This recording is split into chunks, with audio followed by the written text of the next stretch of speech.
Aradhana Dhammadesana dilanjutkan dengan Dhammadesana oleh Yang Mulia Biku Sri Panyawaro Mahatera. Handak mayang Dhammadesana radanang karo mase Brahma Caloka Dipati Sahang Pati Kata Jalian Diwara Ayat Cata Santi Dasata Paraja Kajatika Desetu Damang Anukampi Mang Pajang.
Namo tassa bhagavato arahato samma sambuddhassa. Namo tassa bhagavato arahato samma sambuddhassa. Namo tassa bhagavato arahato samma sambuddhassa. Nati santi parang sukhanti.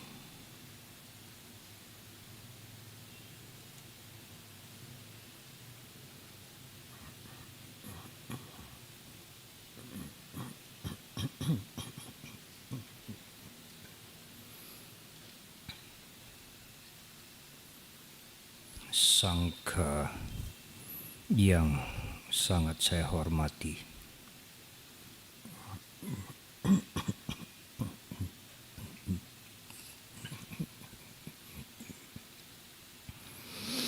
Her Excellency, His Excellency,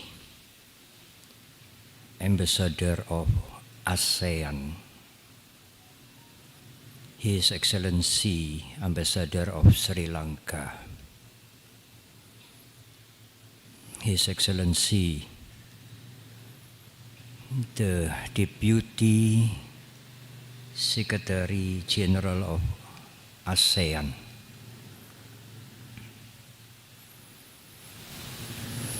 para ibu, bapak sekalian, saudara-saudara, utamanya juga para pandita,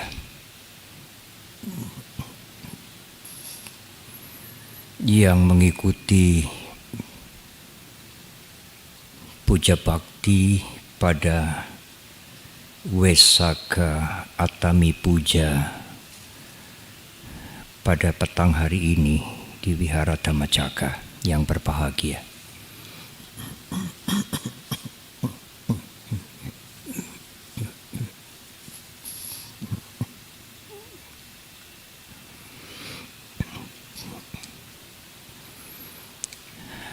Pandemi sudah dinyatakan berakhir, meskipun kita harus tetap berhati-hati.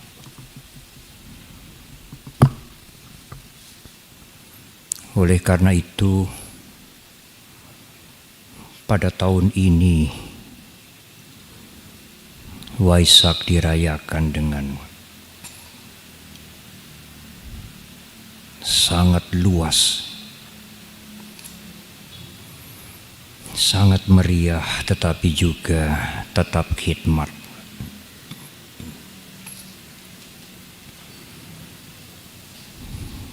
Tidak hanya di candi-candi, tidak hanya di kota-kota besar, tetapi ibu bapak bisa menyaksikan di media sosial, di desa-desa. Umat Buddha tidak hanya melakukan puja bakti, tidak hanya melangsungkan perayaan, tetapi juga mendahului dengan pradaksina mengelilingi desa.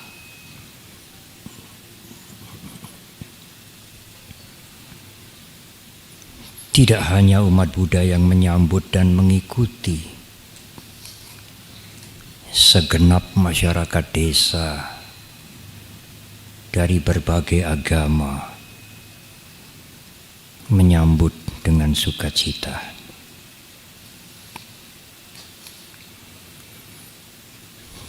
Kurang lebih 3 minggu yang lalu, untuk pertama kali Waisak dirayakan di gedung DPR di Jakarta. Besok malam kami akan menghadiri perayaan Waisak yang resmi diselenggarakan di Balai Kota di Solo. Perayaan Waisak sepertinya tidak berhenti 1 bulan. Pada pertengahan Juli kami masih menghadiri perayaan Waisak di Makassar. Waisak seprovinsi Sulawesi Selatan.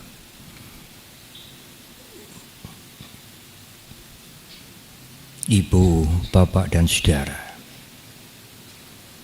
Waisak tahun ini sangat luar biasa, tetapi juga melelahkan para biku, karena jumlah para biku di sangga kami tidak banyak.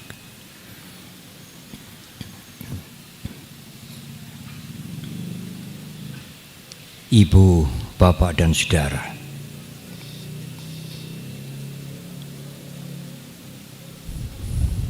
sebelum mencapai pencerahan sempurna, ada peristiwa besar yang dilakukan oleh guru agung kita pada waktu masih menjadi Pangeran Siddhartha.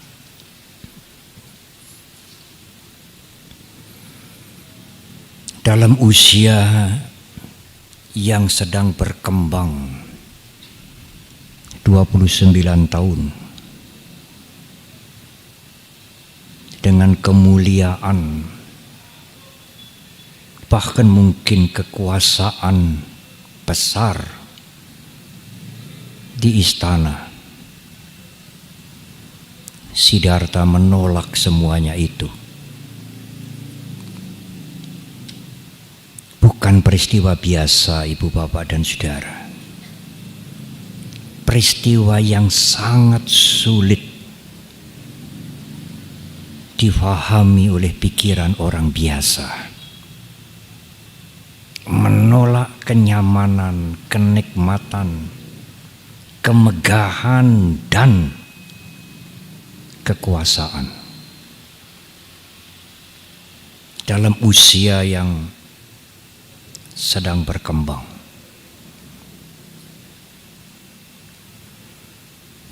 Sulit dicari padanannya dalam sejarah umat manusia.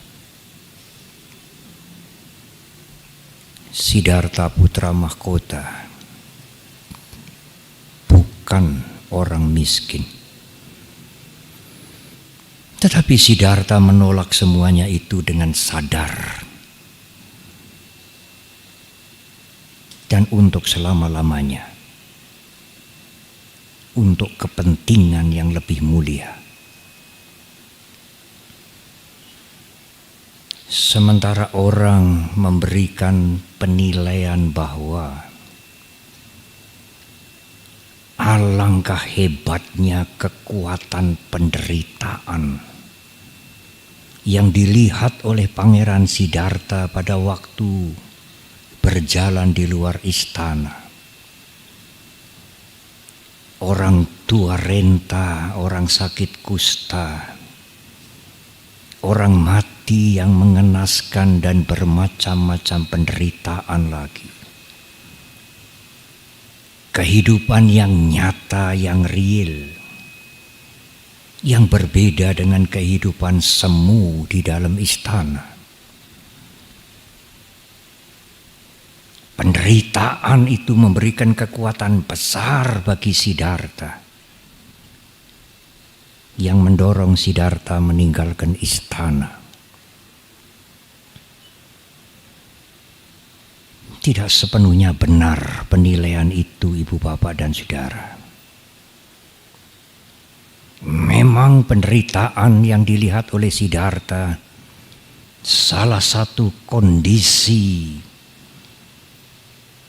yang membuat Siddhartha menolak kekuasaan dan kenikmatan duniawi. Tetapi bukan itu faktor utama.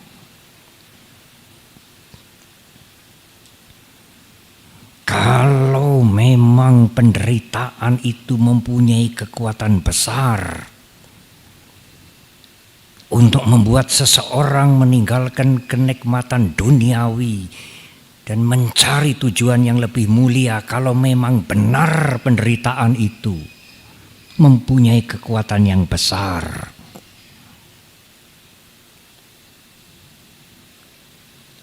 berapa banyak orang-orang yang melihat penderitaan seperti Siddhartha.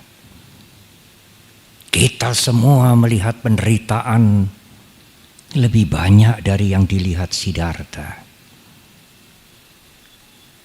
Tetapi apakah kita tergerak meninggalkan keduniawian? Apakah kita tergerak meninggalkan kenikmatan semu untuk mencari yang lebih mulia? Amat-amat jarang. Mungkin yang terbesar hanya Siddhartha. Bahkan kalau kita sekarang melihat penderitaan, tidak empati, tidak peduli seperti Siddhartha, tetapi hampir banyak orang yang melihat penderitaan justru bersyukur. Syukurlah, untunglah saya tidak menderita seperti dia. Melihat penderitaan merasa beruntung. Alangkah bedanya dengan manusia besar Siddhartha itu.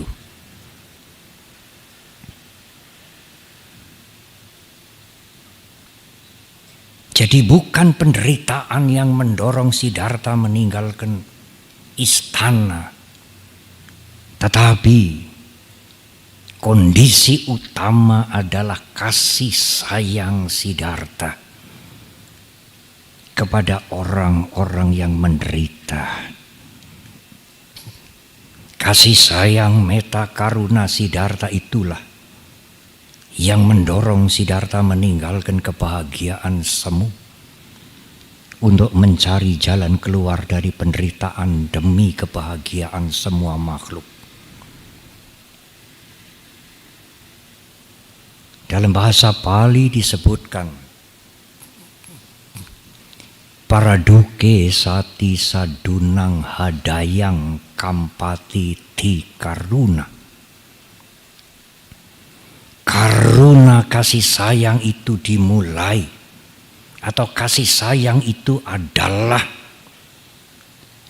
pada saat hati ini tergetar melihat penderitaan.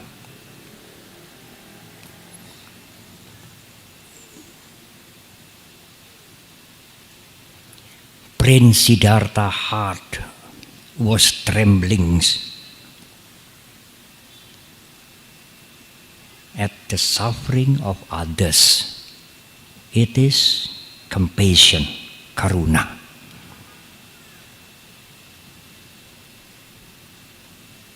Amat berbeda dengan orang yang bersyukur pada waktu melihat yang lain menderita. Bergetar hati Pangeran Siddhartha, trembling pada waktu melihat the suffering of others, penderitaan orang lain. Itulah meta, itulah karuna. Dan itulah yang mendorong Siddhartha meninggalkan semuanya. Mencari jawaban, mencari jalan. Bagaimana membebaskan makhluk-makhluk dari penderitaan. Pada waktu kami berbicara pada peringatan atau perayaan Waisak di gedung DPR, kami sampaikan kepada yang hadir, kalau para pemimpin-pemimpin kita sekarang dan para pemimpin kita kemudian, kalau para wakil-wakil rakyat, para duke sati sadunang hadayang kampati, bergetar hatinya melihat penderitaan dan kekurangan masyarakat. Itulah pemimpin dan wakil-wakil rakyat yang sebenarnya.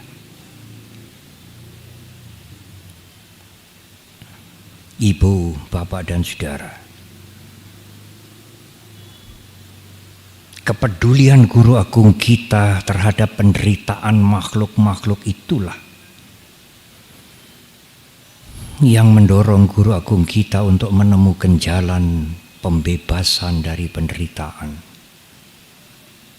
Kita bahkan tidak peduli pada penderitaan kita sendiri, apalagi peduli pada penderitaan orang lain. Kita pada umumnya menutupi penderitaan dengan mencari kesenangan. Sesungguhnya menutupi penderitaan dengan menutupi dengan kesenangan itu bukan menyelesaikan penderitaan, justru membuat penderitaan baru.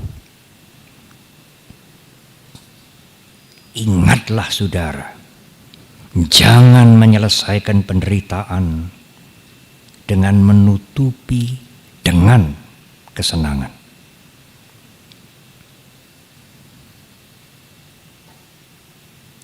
Pada usia 35 tahun, usia yang relatif masih muda, Pangeran Siddhartha mencapai pencerahan sempurna, mencapai kebudaan pada saat purnama di bulan Waisaka di bawah pohon Bodhi. Selama 45 tahun beliau mengajarkan Dhamma dengan tidak pernah berhenti.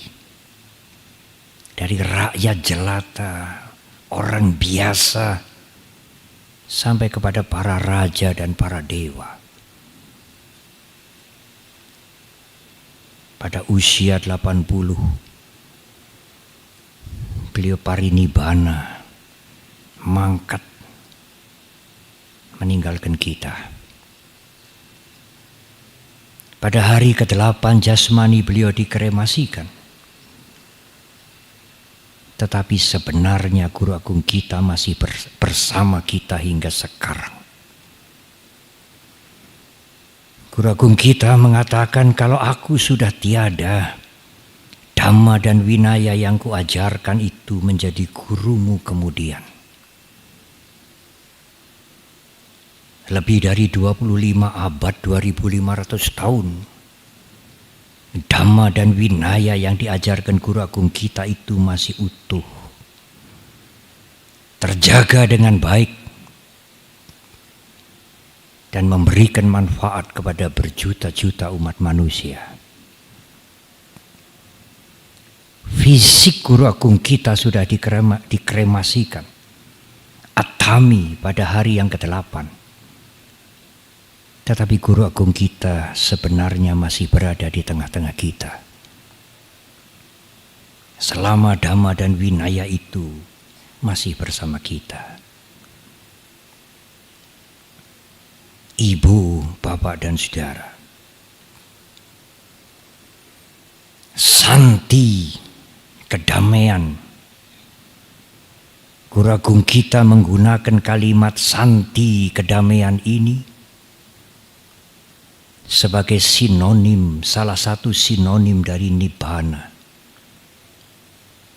bebas dari penderitaan.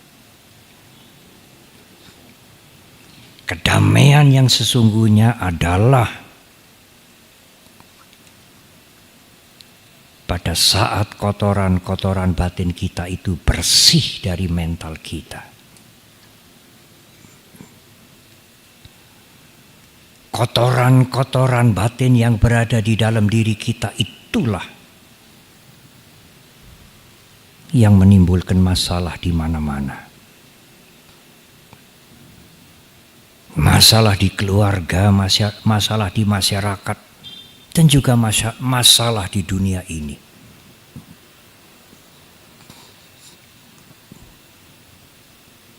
Berusahalah damai, membangun kedamaian di dalam dengan membersihkan kotoran batin. Bagaimana mungkin ibu, bapak, dan saudara mengharapkan keluarga yang damai, yang harmoni, yang tentram, kalau ibu dan bapak sendiri tidak memiliki kedamaian di dalam? Kalau di dalam diri ibu bapak sendiri keserakahan tidak pernah turun, rasa benci meluap-luap, kemarahan, kejengkelan, dendam, kecongkaan tidak pernah berkurang,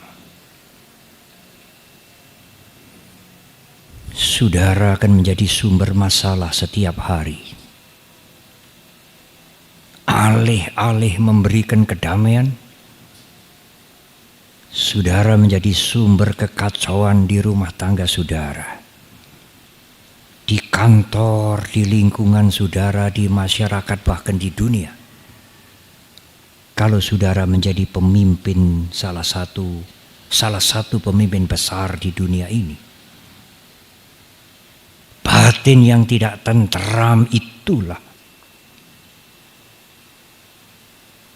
yang membuat masalah di mana-mana.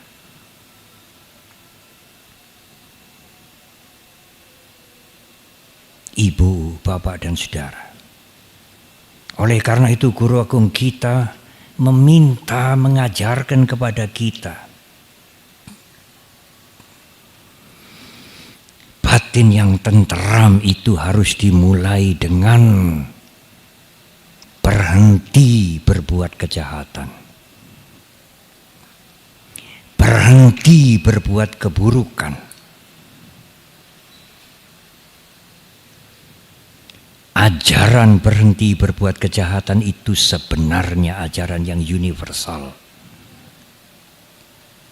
Anjuran untuk semuanya, bukan hanya untuk umat Buddha. Berhenti berbuat jahat.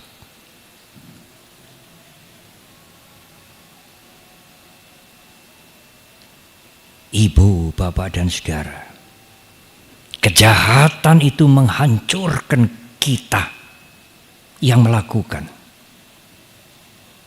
juga menghancurkan orang lain. Kejahatan sebab penderitaan yang luar biasa. Oleh karena itu, untuk damai di dalam, cobalah memegang sila, berhenti berbuat jahat, berhenti berbuat buruk.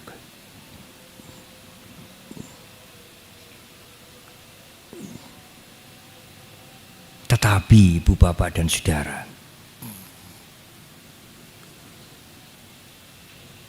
ibu, bapak, dan saudara sering tidak berhasil untuk berhenti berbuat jahat. Berhenti tetapi diulang kembali, berhenti tetapi dilakukan kembali. Mengapa? Kejahatan tidak akan berhasil diberhentikan kalau mentalnya, moralnya tidak diperbaiki. Karena mental itulah, pikiran itulah sumber dari semua perilaku yang buruk, ucapan yang buruk, tingkah laku yang buruk. Citang dantang sukawahang. Kalau Anda bisa mengendalikan, menggeladi pikiran Anda, sukawahang, Anda akan bahagia. Dan kebahagiaan yang tertinggi adalah damai. Nati santi parang sukang. Tiada kebahagiaan yang sebenarnya selain kedamaian di dalam. Pada waktu mental ini bersih dari hal-hal yang membuat kotoran-kotoran, yang mengotori mental kita, yang memancing kotoran batin itu.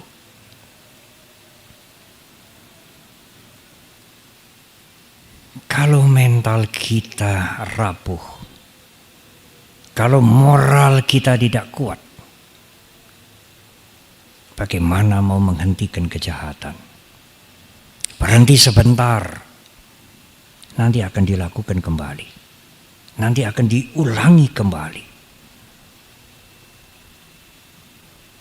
Oleh karena itu, mental adalah sesuatu yang sangat penting. Perkuat mental Anda, perhatikan mental Anda dengan metta, karuna, mudita, dan upeka. Cinta kasih, empati kepada mereka yang menderita, simpati kepada mereka yang maju, bukan iri hati, dan teguh hati pada saat menghadapi hal-hal yang tidak menyenangkan. Metta, karuna, mudita itulah awal untuk memperkuat mental kita, untuk membuat moral ini menjadi moral yang baik, yang tidak mudah menarik kita untuk berbuat jahat. Metta, karuna, mudita dimulai dengan metta. Mencintai semua makhluk, menerima semua makhluk dengan semua perbedaannya. Guru agung kita, agama Buddha tidak hanya mengajarkan mencintai sesama manusia. Agama Buddha menganjurkan, mengajarkan mencintai semua makhluk. Makhluk yang lemah seperti apapun, mereka mempunyai hak untuk bahagia. Makhluk yang lemah sekalipun, mereka tidak ingin menderita.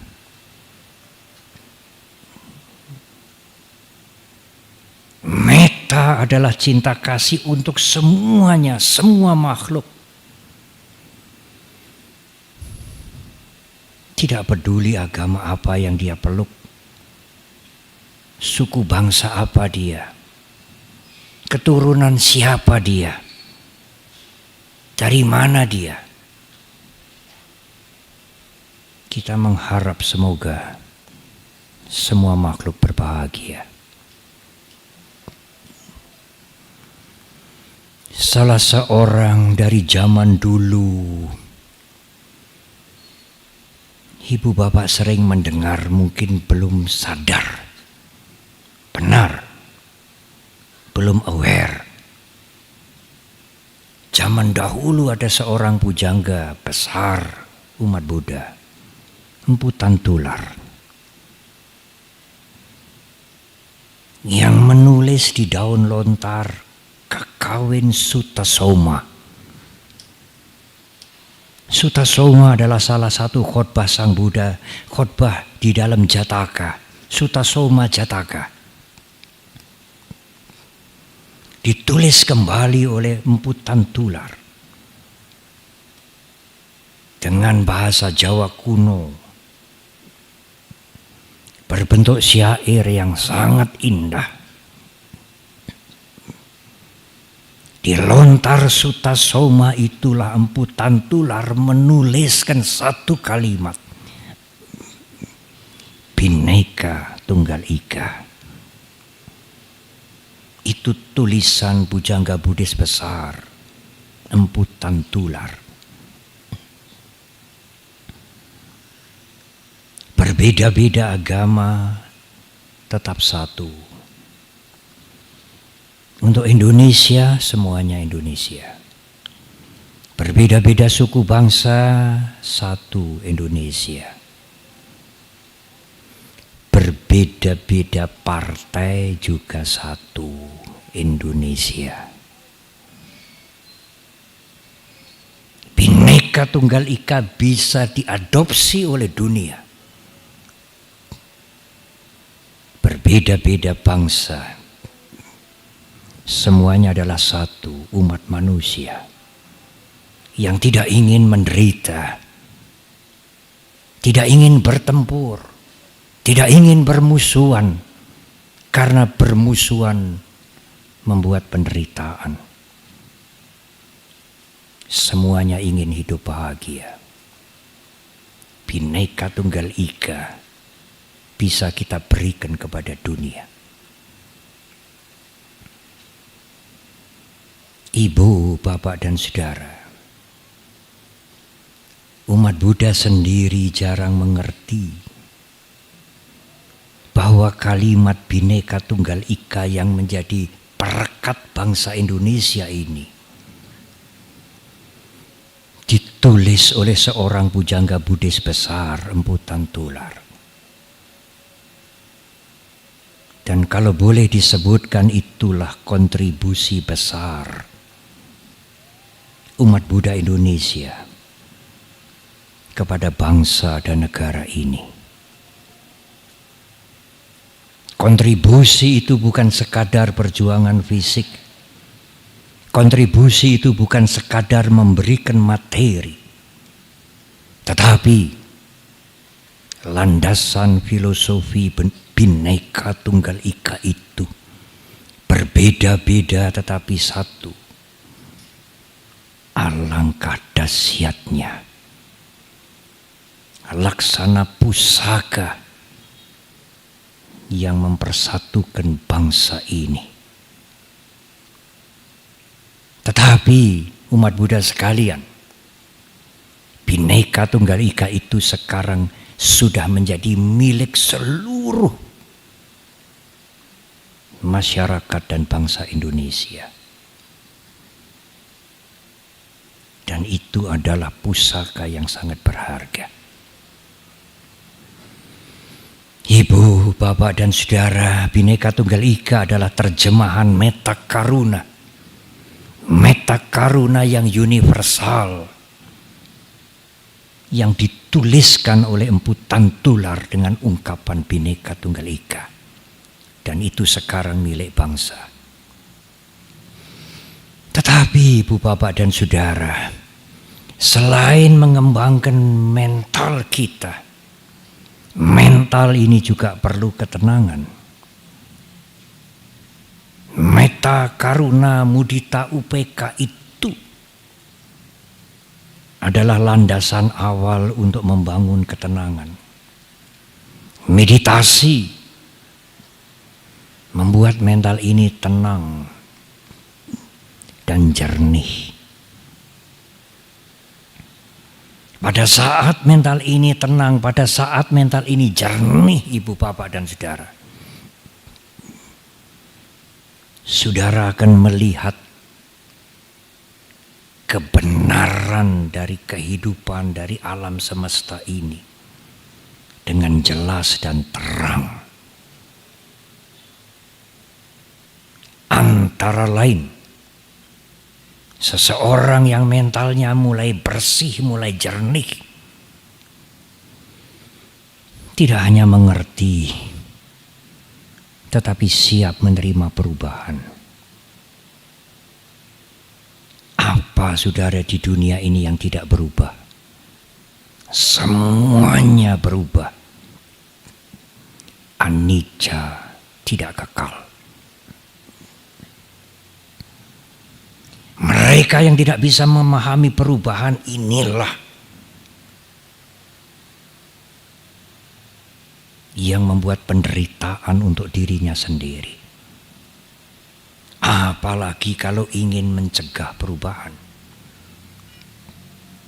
Tidak ingin berubah sesuai dengan seleranya. Mana mungkin? Karena perubahan itu sesuai dengan hukum alam. Tidak hanya orang jahat yang berubah. Tidak hanya hasil kejahatan yang berubah. Orang baik juga berubah. Hasil kebajikan juga berubah. Sudahkah saudara siap menerima perubahan? Tidak mungkin menghentikan perubahan. Ajaran guru agung kita, Buddha Dhamma, agama Buddha juga tidak bisa menghentikan perubahan. Tetapi ajaran guru agung kita bisa menghentikan penderitaan. Biarlah berubah, tetapi kita tidak perlu menderita. Memang benar saudara, hukum perubahan itu membawa orang bisa maju, membawa bisa berkembang, membawa peradaban bisa maju. Kemajuan juga karena hukum perubahan. Tetapi ingat, hukum perubahan juga membawa kelapukan. Hukum perubahan juga membawa kehancuran untuk semuanya. Siapa yang bisa menghindari perubahan? Batin yang tenang, yang dengan jernih melihat dan menerima perubahan. Itulah kebijaksanaan, mahkota ajaran guru agung kita. Sila, meditasi, dan kebijaksanaan.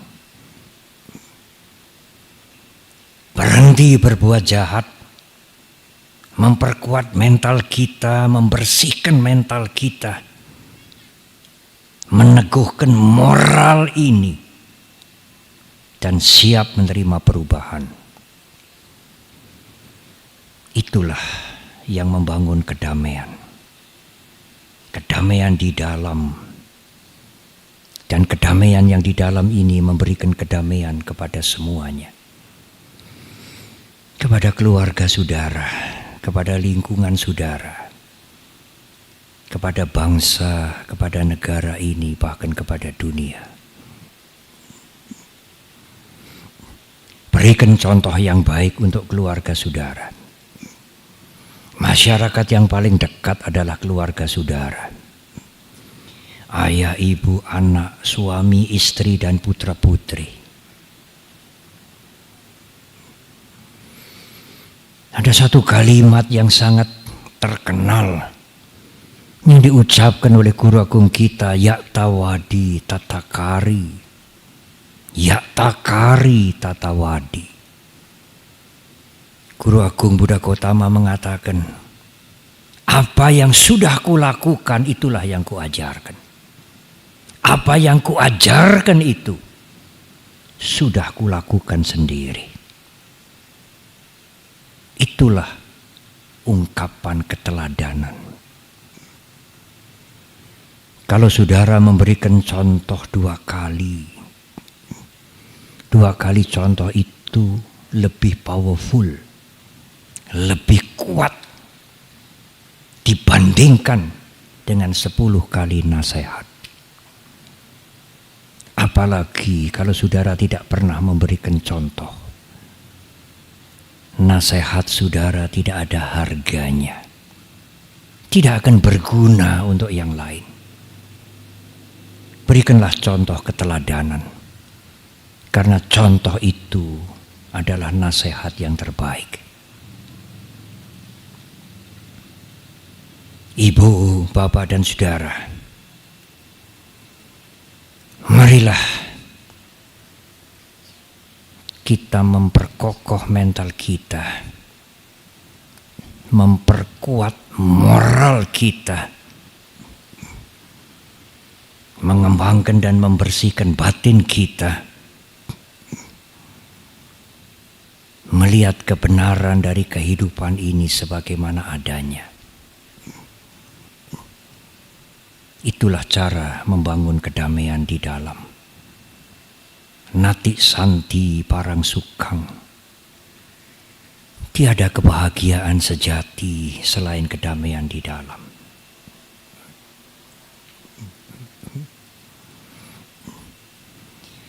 Selamat merayakan Atami Puja dan juga Tri Waisaka Puja tahun 2567. Semoga semua makhluk berbahagia. Terima kasih.